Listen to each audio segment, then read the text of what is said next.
Good morning friends, kites coaching classes के next HP जी के session में आप सभी का स्वागत है। तो देखिए एचपी में जो है हम हिस्ट्री पढ़ रहे हैं, ठीक है। पिछली क्लास में हमने देखी थी आपकी जो पूरा पाषाण काल, मध्य पाषाण काल और नव पाषाण काल वाली जो आपकी हिस्ट्री थी वो देखी थी। आज जो है हम देखेंगे आपका वैदिक इतिहास। पहले तो आपको ना इंडियन हिस्ट्री में पता होना चाहिए कि जो वैदिक इतिहास है उसका पीरियड क्या है, ठीक है। तो उसमें देखिए हम जो है मैक्सिमम आपका लेते हैं 1500 से 600 BC ईसा पूर्व वाला जो आपका पीरियड है वो, ठीक है। अब हिमाचल के पर्सपेक्टिव से हमें इतनी क्लियर जानकारी नहीं है तो हम यही इसी के आसपास वाला जो पीरियड है वो लेंगे, ठीक है। सबसे पहले तो हम इसमें पढ़ते हैं आपके वैदिक आर्यों के बारे में। समझ में आ गया किसके बारे में पढ़ते हैं? वैदिक आर्यों के बारे में, कि आर्य जो हैं वो भारत के बाहर से आए थे। पिछले लेक्चर में देखिए मैंने आप लोगों को खशों के बारे में पढ़ाया था।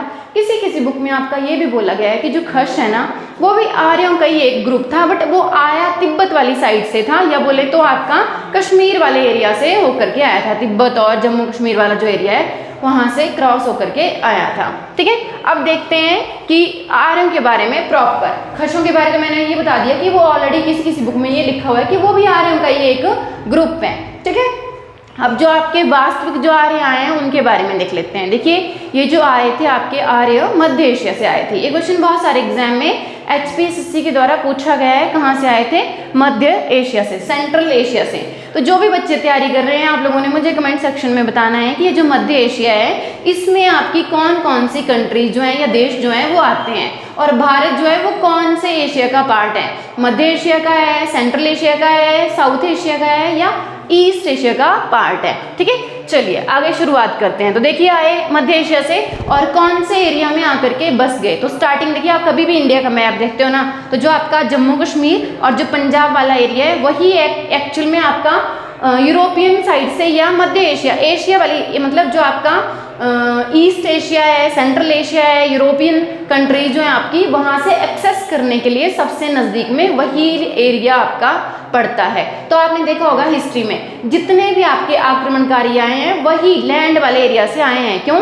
क्योंकि अगर नीचे से जो आपका साउथ इंडिया है वहाँ से अगर हमें आक्रमण करना है भारत के ऊपर तो एटलीस्ट हमें नेवी जो है हमारे पास अच्छी होनी चाहिए। तो उस टाइम पे देखिए ये सारी चीज़ें आपकी नहीं थी। तो जो भी आक्रमण हुए हैं या बिना आक्रमण के भी अगर कोई आया है तो आपका लैंड वाले एरिया से ही एक्सेस करेगा। अब आप लोग बोलेंगे मैम लैंड तो ऊपर भी है। देखिए आपके जो जम्मू कश्मीर से लेके अरुणाचल प्रदेश तक क्या पड़ते हैं? हिमालयास के पर्वत पड़ते हैं। तो वहाँ से तो हिमालय के पर्वतों को क्रॉस करके तो आ नहीं सकते हैं नॉर्मली, समझ में आ रहा है। तो वही एक आपका एरिया पड़ता है जहाँ से एक्सेस आपका इजीली पड़ता था, ठीक है। अब आए तो मैंने आपको बताया कि सप्त सैंध प्रदेश इसको बोला जाता था, 7 नदियों का आपका क्षेत्र। काबुल यानी जो आपका अफगानिस्तान में एक नदी पड़ती है वहाँ से शुरुआत करते थे। और नीचे देखिए आपकी कौन कौन सी, झेलम जिसको प्राचीन नाम क्या है? झेलम का वितस्ता, ठीक है। फिर वैसे आपका देखिए रावी आ जाएगी, चंद्रभागा आ जाएगी, ब्यास, यमुना और सरस्वती और सिंधु भी आएगी इसमें। तो ऐसे आपकी 7 नदियों के आसपास वाला जो एरिया है उसको क्या कहा गया? सप्त सैंधव प्रदेश, या बोले तो आपका जो पंजाब वाला एरिया है वहाँ पर।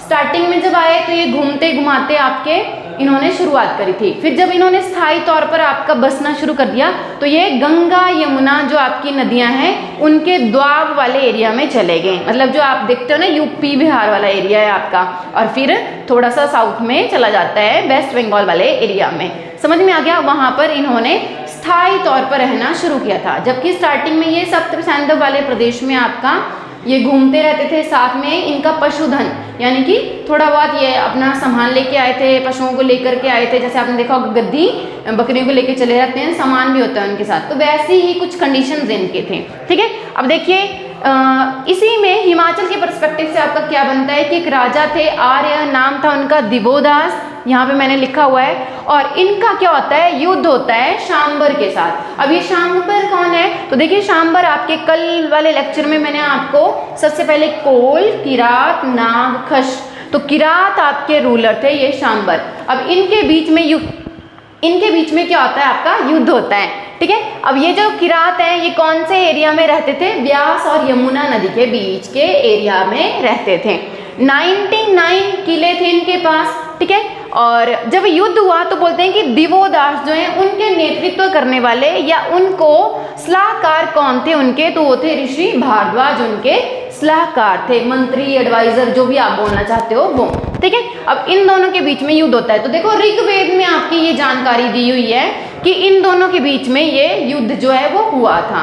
कहते हैं कि जो आपके दिवोदास हैं वो 40 वर्षों तक आपका ये युद्ध चलता रहा, तो वो मतलब उनको मारने में सक्षम नहीं हो रहे थे, तो बोलते हैं कि शांबर को उन्होंने सोते हुए मारा था। ये ऋग्वेद में आपका कहा गया है। ठीक है, ये वाली स्टोरी आपकी बहुत क्वेश्चन आते हैं यहाँ से। और अगला वाला आपका जो युद्ध है वो है दशराज्य युद्ध, यानी कि 10 राजाओं का युद्ध।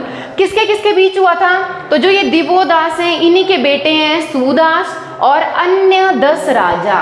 ठीक है, कहीं कहीं पे लिखा हुआ है आर्य हैं, कहीं पे लिखे हैं अनार्य हैं। एक्चुअल में ये 10 जो है ना, ये 5 + 5 का आपका ग्रुप था।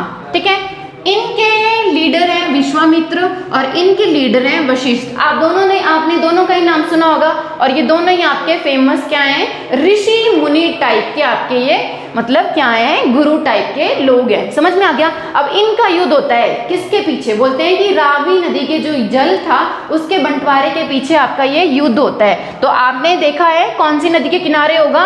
रावी नदी के किनारे जो है आपका ये युद्ध होता है। ठीक है, अब जो विश्वामित्र हैं बोलते कि उन्होंने ग्रुप बनाया था, उनमें 5 आर्य राजा थे और 5 आपके अन्य राजा थे, और ये आपके दिवोदास के पुत्र हैं कौन? सुदास। तो इनके बीच में आपका युद्ध होगा। अब यहाँ पे देखिए जो आपकी दर्पण वाली किताब है उसमें एक राजा का नाम दिया हुआ है, क्या नाम था? पुरु। ठीक है, पुरु राजा आपका नाम जो है वो दिया हुआ है। ठीक है, एक बार मैं चेक कर लेती हूँ, पुरु ही है। हाँ, ययाति, मतलब पुरु के पिता का नाम है ययाति, जो सरस्वती नदी के आसपास आपके फेमस थे, और उनका बेटा है पुरु।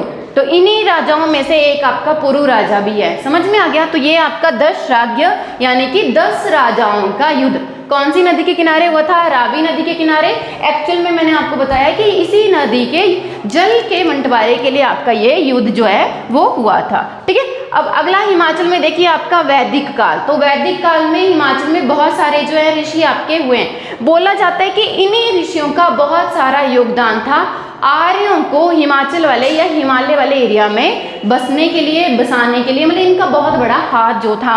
ठीक है, तो देखिए मंडी में आपके कौन से ऋषि फेमस हैं? मांडव्य ऋषि। बिलासपुर में आपके व्यास ऋषि, इन्हीं के ऊपर तो नाम पड़ा है व्यासपुर। ठीक है, व्यास गुफा भी आपने देखी होगी। व्यास कुंड आपका देखिए कुल्लू में है, जहाँ से आपकी व्यास नदी जो है वो ओरिजिनेट होती है। ठीक है, फिर देखिए रेणुका।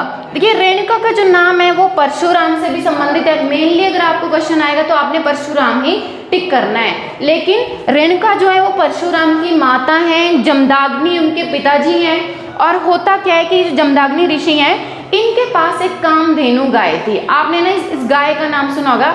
ये जो आपका जो अमृत मंथन नहीं हुआ था, बोलते हैं कि उसमें से 16 आपकी महत्वपूर्ण जो है चीजें निकली थी, उन्हीं में से एक आपकी कामधेनु जो है वो गाय थी। आपने देखा होगा जो जितने भी आपके धार्मिक सीरियल आते हैं ना, खास तौर पे जो गणेश और जो शिव महादेव से जो रिलेटेड है, उनमें ना कामधेनु गाय को चुराने के ना बहुत सारे एपिसोड्स हैं। मतलब बहुत इंपॉर्टेंट है आपकी ये क्या करती थी, इच्छा पूर्ति आपकी ये गाय थी। ठीक है, इसी गाय के पीछे जो है वो युद्ध होता है। एक आपके सहस्त्र अर्जुन जो राजा हैं वो जमदाग्नि ऋषि को बोलते हैं कि तुम तो ऋषि हो, तुमने एक इच्छा पूर्ति गाय का क्या करना है, तो ये गाय मुझे दे दो। तो मना कर देते हैं ऋषि, और वो क्या करते हैं, इनकी कुटिया जो है वो जला देते हैं। बीच में स्टोरी थोड़ी आगे बढ़ती है। जो जमदाग्नि की पत्नी है रेणुका, वो क्या करती है, उनसे मिलने के लिए चली जाती है। मिलने के लिए मतलब किसी चीज़ में एग्रीमेंट करने के लिए, मतलब समझौता टाइप का करने के लिए जाती हैं। और जब जमदाग्नि ऋषि को पता चलता है तो वो क्रोधित हो जाते हैं और वो क्या करते हैं, आवाज़ लगाते हैं। तो बोलते हैं कि उनके 4 बेटे होते हैं,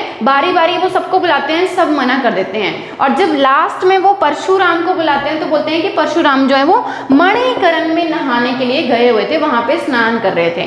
तो जैसे ही उनके पिता ने उनको आवाज़ लगाई, वो तुरंत नहाते ही आपके वैसे ही गीले कपड़ों में आ जाते हैं। तो बोलते हैं कि जिस जगह पर उन्होंने रास्ते में आते हुए अपनी धोती गीली जो निचोड़ी थी, वहीं पर आपका तत्ता पानी जो है वो बना है। तो नाम उसका तत्ता पानी है, लेकिन पानी आपका कैसा है, गुनगुना सा या कुमठा, या बोले तो नॉर्मल टेम्परेचर आपका ये इसका है, ठीक है। अच्छा, जो भी वीडियो देख रहे हैं तो मुझे आप लोगों ने बताना है कि जो आपका तत्ता पानी है कौन सी नदी के किनारे जो है वो स्थित है, और दाएं हैं ये बाएं हैं ये भी आप लोगों ने बताना है, क्योंकि ये क्वेश्चन आपका ऑलरेडी एचएस में पूछा गया है, ठीक है। तो देखिए, ये मैंने आपको स्टोरी सुना दी कि जैसे ही वो वापस आए उन्होंने अपनी धोती निचोड़ी और अपने पिता के कहने पर उन्होंने अपनी माता का सर धड़ से अलग कर दिया। तो जहां पे उनका वो गिरा तो उसको नाम दिया गया निर्मुंड, ठीक है। निर्मंड जो आपका पड़ा है वो उन्हीं के मुंड, मतलब उनका जो शरीर का जो ऊपर वाला हिस्सा था वहां पर गिरा था, वहीं से पड़ा है। तो ये भी आपका संबंधित है। और रेणुका आपका मेला लगता है तो वो परशुराम और जो उनकी माता है उनके मिलन के लिए आपका ये जो है मनाया जाता है। और बोलते हैं कि जो अगस्त और गौतम ऋषि हैं उन्होंने भी काफी सारे आपके जो है वहां पे क्या बना के आश्रम बनाए हुए थे रेणुका वाले स्थान पर, ठीक है। मनाली आपकी मनु ऋषि से संबंधित है। मलाना आपका जमदाग्नि ऋषि जिनको जामलू देवता के नाम से भी बोला जाता है, ये भी संबंधित है। और आपका रेणुका ये जगह दोनों ही आपकी संबंधित है, ठीक है। तो ये हमने देखे आपके वैदिक काल के ऋषि, ठीक है। तो कल जो है आपका नया लेक्चर आएगा, उसमें हम जनपदों के बारे में पढ़ेंगे। तो जैसे आप इंडियन हिस्ट्री में देखते हैं कि 16 आपके महाजनपद रहे थे, वैसे ही हिमाचल में जनपद आपके हैं, बट वो महाजनपद है, मतलब जनपदों को मिलाकर के आपका क्या बनाया गया, महाजनपद। जैसे अभी आपकी स्टेट्स है ना, स्टेट्स वैसे ही इक्वल टू आपका महाजनपद, और जैसे आपके डिस्ट्रिक्ट हैं वैसे ही आपके जनपद, उसी के अकॉर्डिंग जो है कल हम आपका जनपदों के बारे में पढ़ेंगे, ठीक है। तो आशा करती हूँ आपको वीडियो पसंद आ रहा होगा। अगर वीडियो पसंद आ रहा है तो ज़्यादा से ज़्यादा शेयर करिए, लाइक करिए और देखते रहिए। Thank you.